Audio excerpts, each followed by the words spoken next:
Student, मैं भारती कुशवा आपके अपने यूट्यूब चैनल गार्गी ज्ञान केंद्र में स्वागत करती हूँ एक्सरसाइज 3.4 भाग 3 के साथ।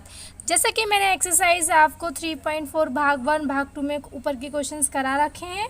भाग 1 में मैंने फर्स्ट क्वेश्चंस के ऑल क्वेश्चंस कराए थे 4, और सेकंड वाले भाग में मैंने सेकंड के थर्ड क्वेश्चंस कराए थे, फर्स्ट सेकंड थर्ड। ओके, अब हम भाग आपको 3 कराने वाले जिसमें क्वेश्चन 2 क्वेश्चन को कवर करेंगे और इसके साथ आपकी एक्सरसाइज फिनिश हो जाएगी। तो 4 क्वेश्चन है। मीना 2000 रुपये निकालने के लिए एक बैंक गई। उसने खचाची से 50 रुपये तथा 100 रुपये के नोट देने के लिए कहा। मीना ने कुल 25 नोट प्राप्त किए। ज्ञात कीजिए कि उसने 50 रुपये और 100 रुपये के कितने नोट प्राप्त किए। इसमें मीना जो है वो 2000 रुपये निकालने के लिए बैंक जाती है और खचासी मतलब जो पैसे देता है, हम निकालने जाते हैं, तो उससे उसने बोला कि 50 रुपये के नोट और 100 रुपये के नोट चाहिए, और उसने जो नोट दिए वो 25 दिए थे। तो उसने पूछा कि 50 के कितने थे और 100 के कितने नोट थे, तो उन नोटों की संख्या में बतानी है। तो चलिए इस क्वेश्चन को कर लेते हैं। तो देखिए, हम इसमें मान लेंगे, इसने नोटों की संख्या पूछी है तो हम इसमें मान के चलेंगे माना जो 50 रुपये के नोटों की संख्या जो है वो x तथा y मानेंगे हम 100 रुपये के नोटों की संख्या। माना 100 रुपये के नोटों की संख्या y है। ठीक है, ये हमने मान लिया है कि इतने नोटों की संख्या थी। अब इसके बाद में अब हमने यहाँ पे उसने कुल नोटों की संख्या कितनी दे रखी है, 25। ठीक है, तो यहाँ लिखेंगे कुल नोटों की संख्या इक्वल टू 25 लिख लिया। अब कुल नोट है कितने, 50 के और 100 के, तो वो हो जाएगा x plus y equal to 25। Okay, ये इक्वेशन फर्स्ट। अब देखिए उसने क्या बोला था कि उसने 2000 रुपये निकालने के लिए एक बैंक गई और उसने खचासी से 50 रुपये और 100 रुपये की नोटों की निकालने के लिए कहा था। ठीक है, तो कितने के नोट थे, 50 के और 100 के। तो यहाँ पे प्रश्न अनुसार, यहाँ पे दूसरी से अब लिख सकते हैं हम ऐसे करके, प्रश्न अनुसार 50 रुपये तथा 100 रुपये के नोटों का कुल मूल्य कितना था, 2000 रुपये था। ठीक है, तो यहाँ लिख देंगे हम 2000 रुपये। उसके बाद में 50 लिखा और 50 के नोटों की संख्या x थी, और ये 100 लिखा, इसकी y थी, इक्वल टू आपका आ जाएगा 2000। इसमें से हम 50 कॉमन ले सकते हैं, तो x plus 2y equal to 2000। अब 50 से 2000 का आप कैंसिल करेंगे तो कितना आ जाएगा आपका, 40। तो x plus 2y equal to कितना आ गया, 40। इसे कर लेंगे इक्वेशन फर्स्ट एंड सेकंड। अब हम यहाँ लिखेंगे सेमी का फर्स्ट माइनस सेकंड। कहने का मतलब सेमी का एक में से दो को घटाने पर, विलोपन विधि से कर रहे हैं हम। तो x plus y equal to 25 और x plus 2y equal to 40। यहाँ पे लिखेंगे घटाने पर, तो साइन चेंज होते हैं घटाने पर, तो ये तो कैंसिल हो जाएगा। 2y में से अगर y जाएगा तो आपके पास बचेगा माइनस का y, और 40 में से अगर आपका 25 जाएगा तो आपके पास कितना बचेगा, 15 माइनस का 5। माइनस से माइनस कैंसिल हो गया। तो हमने क्या किया, फर्स्ट में से सेकंड को माइनस किया, तो मैंने पहले सेकंड वाली इक्वेशन इस वाली को यहाँ पे ताल लिया, x plus y equal to 25। चलो मैं इसे अगेन दिखा देती हूँ क्योंकि वो आपको दिख नहीं पाया था। तो हम फिर से मैं बता रही हूँ, सेमी का फर्स्ट माइनस सेकंड। ओके, तो x plus y equal to 25 ले लिया, और सेकंड वाली इक्वेशन थी आपकी x plus 2y equal to 40, और यहाँ लिखेंगे घटाने पर। ओके, साइन चेंज हो जाएंगे तो ये तो कैंसिल हो जाएगा। 2y में से अगर y माइनस करेंगे तो माइनस का y, और 40 में से अगर 25 माइनस करेंगे तो माइनस का 40। माइनस से माइनस, क्योंकि बड़ी डिजिट के सामने माइनस था इसीलिए, तो आपके पास 15 ठीक है। तो y इक्वल्स टू आपके पास कितना आ गया 15। तो ये तो आपके पास अभी y निकल कर आया है। अब हमें निकालना x की वैल्यू। उसके लिए मैंने आपको कई बार बताया, इक्वेशन फर्स्ट एंड सेकंड किसी में भी आप वैल्यू रख दीजिए तो आपके पास ये निकल कर आ जाएगा।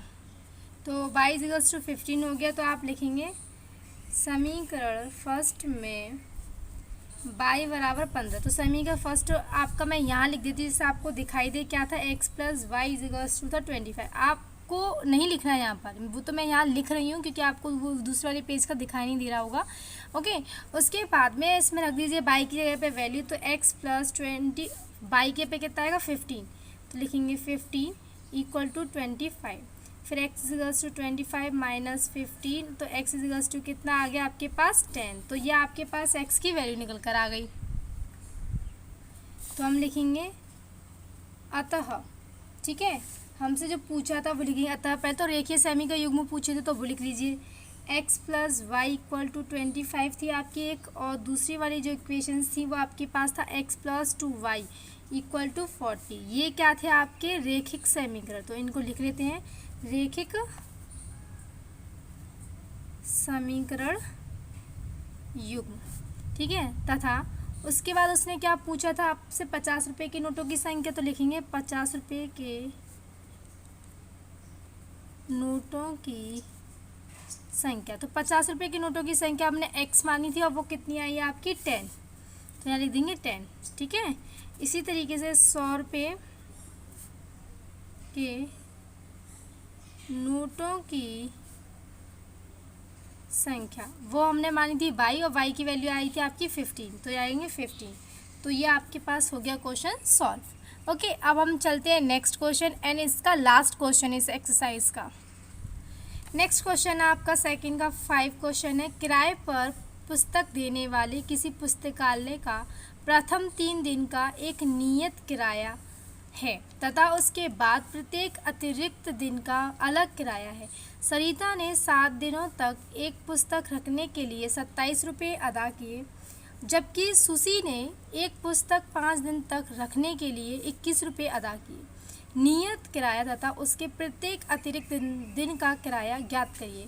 तो क्या है, एक पुस्तकालय है जहाँ पे अगर 3 दिन के लिए पुस्तक ली जाती है तो उसका एक नियत किराया है, उसके अतिरिक्त लिया जाता है तो उसका अलग से किराया है। तो इसमें जो पूछा गया है वो नियत किराया पूछा है और प्रत्येक अतिरिक्त दिनों का किराया पूछा गया। तो अब इसी को मान लेंगे। मैंने जैसा कि आपको बताया है जो पूछता है हम उसी को मान लेते हैं। तो हम लिख देंगे माना नियत किराया हमने x रुपये मान लिया तथा प्रत्येक अतिरिक्त दिनों का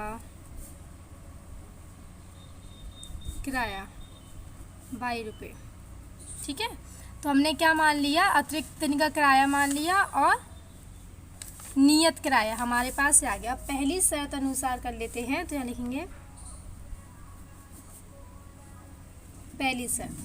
पहली शर्त क्या थी कि सरिता ने 7 दिन तक एक पुस्तक रखने के लिए 27 रुपये अदा किए थे, ठीक है, 7 दिन तक। और यहाँ पे बोला गया है उसने 3 दिन का एक नियत किराया है तथा उसके बाद प्रत्येक अतिरिक्त दिन का अलग किराया है, ठीक है। तो सरिता ने जब 7 दिन तक एक पुस्तक रखने के लिए 27 रुपये अदा किए तो उसकी पहली शर्त अनुसार होगा, यहाँ लिखेंगे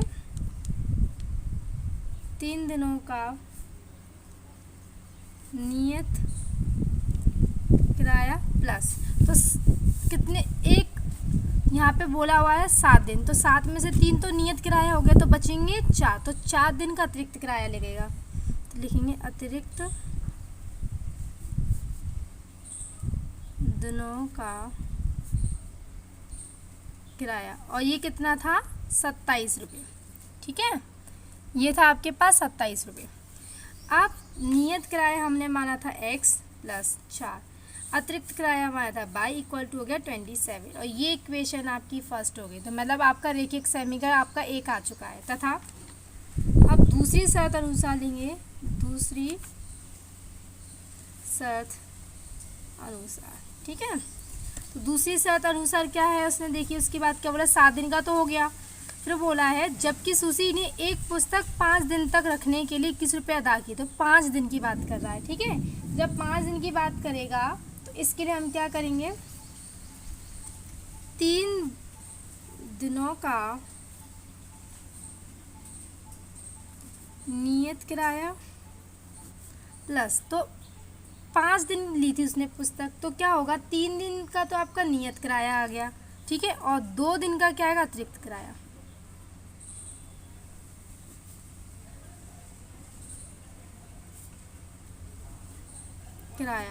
और वो कितना था आपके पास, 21 रुपये। देखो कुछ नहीं है, बहुत इजी है। 5 दिन की बात की थी तो 5 में से 3 दिन का तो अतिरिक्त हो गया, तो बचे 2 दिन, तो 5 दिन तो नियत हो गया, तो बचेंगे 2 दिन, तो 2 दिन का अतिरिक्त किराया कितना, 21 रुपये।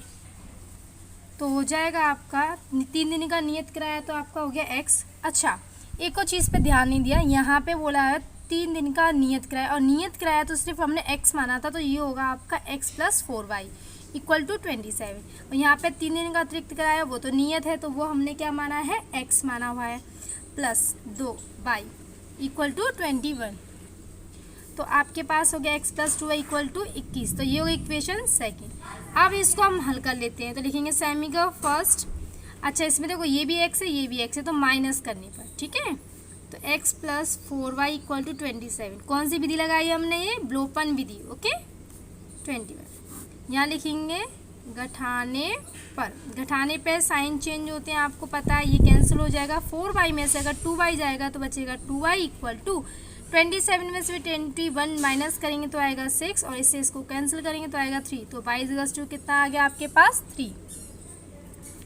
अब हमें यहाँ पे x का मान और निकालना है, तो x का मान निकालने के लिए तो देखिए y = 3, तो हम लिखेंगे y = 3 हमारा आया था, तो समीकरण फर्स्ट में y का मान रखने पर, ठीक है, सेमी के फर्स्ट में y का मान रखना है, तो सेमी के फर्स्ट मैंने यहाँ पे लिख रखा है, तो x + 4 × 3 = 27, x + 12 = 27, तो x = 27 माइनस का 12, तो x = आपके पास कितना आ जाएगा, 50। ये आपके पास x का मान आ गया है। ठीक है, अब उसने आपसे क्या पूछा था, तो आप लिख देंगे, अतः पहले रेखिक समीकरण लिख दीजिए। ठीक है, रेखिक समीकरण, तो आपके रेखिक समीकरण कौन कौन से थे, एक तो था x + 4y = 27, और एक था आपका x + 2y = 21, तो एक आंसर तो ये आ गया। दूसरा उसने क्या पूछा था, नियत किराया, तो यहाँ लिखेंगे नियत किराया। नियत किराया हमने x माना था, और x आपके पास कितना आ गया, 15। ठीक है, मीन्स 15 रुपीज़ है नियत किराया। उसके बाद अतिरिक्त जो किराया है, नियत जो किराया है, अतिरिक्त किराया, ठीक है, अतिरिक्त दिनों का किराया, अतिरिक्त दिनों का किराया, वो जो आया है आपका कितना आया है, 3 रुपये। y का मान 3 था ना, तो इसलिए 3 रुपये। तो ये भी आपका क्वेश्चन सॉल्व हो गया। उम्मीद करती हूँ आपको अच्छे से क्वेश्चन समझ में आए होंगे, और आपको मैंने इस वीडियो में 2 क्वेश्चंस कराए, और इसके साथ आपकी पूरी एक्सरसाइज ख़त्म हो चुकी है। तो बस आप वीडियो को लाइक, शेयर एंड सब्सक्राइब कीजिए। Thank you.